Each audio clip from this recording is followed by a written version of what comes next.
हम सब में कुछ न कुछ भावनाएं होती हैं, और वही भावनाएं अगर अपनों के लिए या अपनों में ईर्ष्या किया जाए, जलन किया जाए, तो एक अच्छा बेहतर इंसान भी किसी और का बुरा करने में लग जाता है। उसका बेहतर से बेहतर समय किसी को दुख पहुंचाने में, किसी को असफल बनाने में जाता है, क्योंकि वो उसकी सफलता नहीं देख सकता, वो खुद आगे नहीं बढ़ सकता, लेकिन किसी और की सफलता को देखकर दुखी होता है। उसके मन में यह दुख जरूर जन्म लेता है कि आखिर मैं क्यों नहीं, सिर्फ वही क्यों, आखिर मेरे जीवन में ऐसा क्यों नहीं है, उसके जीवन में इतना बेहतरीन चीज़ें क्यों हैं। और यही दुख इंसान को ईर्ष्यालु बना देता है, इंसान के मन में जलन की भावना को जन्म देता है। कभी कभी जलन की भावना किसी और को दुख नहीं पहुंचाता, बल्कि स्वयं का सर्वनाश कर देता है। जिसके मन में उस भावना का उत्पन्न हुआ है, वो इंसान स्वयं को बर्बाद करने लगता है, किसी और को बर्बाद करने में। ये पूरा जीवन इस तरह तबाह करता है ना, कि आप अपना जीवन बेहतर नहीं बनाते हो, बल्कि किसी और के जीवन को बर्बाद करने में लग जाते हो, अपनी ईर्ष्या को शांत करने के लिए, अपने जलन की भावना को खत्म करने के लिए। लेकिन वो कभी खत्म नहीं होता।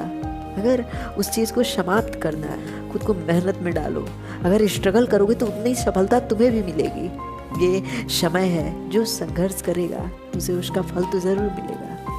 लेकिन अगर आप किसी को नीचे गिराना चाहते हो, किसी के बढ़ते हुए कदमों को पीछे खींचना चाहते हो, तो कहाँ से आपके साथ कुछ अच्छा होगा, बल्कि उसकी सफलता को देखकर आप दुखी हो, क्योंकि आपका मन उसके सुख पे निर्भर है, उसके दुख पे निर्भर है। जब वो दुखी हुआ आप सुखी हो गए, जब वो सुखी हुआ आप दुखी हो गए। इसलिए कहा जाता है कि जितना भाग्य में होगा उतना ही आपको मिलेगा।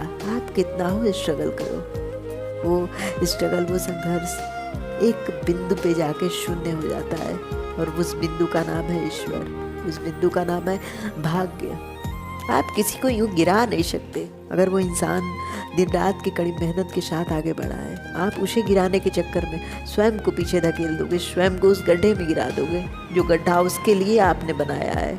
यही बात होती है ना, हम स्वयं को आगे नहीं बढ़ाना चाहते, बल्कि किसी को पीछे खींचना चाहते हैं, और उसे पीछे खींचने में हम कितना पीछे चले जाते हैं ये हमें स्वयं नहीं पता होता। मेहनत करो, संघर्ष करो, लेकिन अगर आपके कर्मों का परिणाम आपको मिलना है तो वो मेहनत और वो समय, वो संघर्ष शून्य हो जाएगा, क्योंकि आपने जहाँ गलत किया है वहाँ पे उसका परिणाम आपको ज़रूर भुगतना होगा। ये भाग्य है, ये ईश्वर है, ये समय है, किसी भी रूप में आप इसे देख सकते हो। लेकिन इसका नियम यही है कि जो आपने किया है उसका परिणाम आपको ज़रूर मिलेगा, और जो आपने नहीं किया है, किसी और की वजह से अगर आपको उस परिणाम का भुगतान भुगतना पड़ रहा है, तो निश्चित है वो इंसान इस दंड का पात्र ज़रूर होगा। परिवर्तन संसार का नियम है, और इसे आप नहीं रोक सकते, ये आपके लिए नहीं रुक सकता। यहाँ पे कोई बड़ा नहीं है, सब एक समान है। जो किसी को गिराना चाहेगा उसे स्वयं गड्ढे में गिरना पड़ेगा। इसलिए अगर जलन की भावना उत्पन्न होती है मन में, तो खुद को उससे आगे ले जाने की कोशिश करो। उसे पीछे खींचने में आप स्वयं पीछे हो जाओगे। इस बात को हमेशा याद रखो। Thank you guys.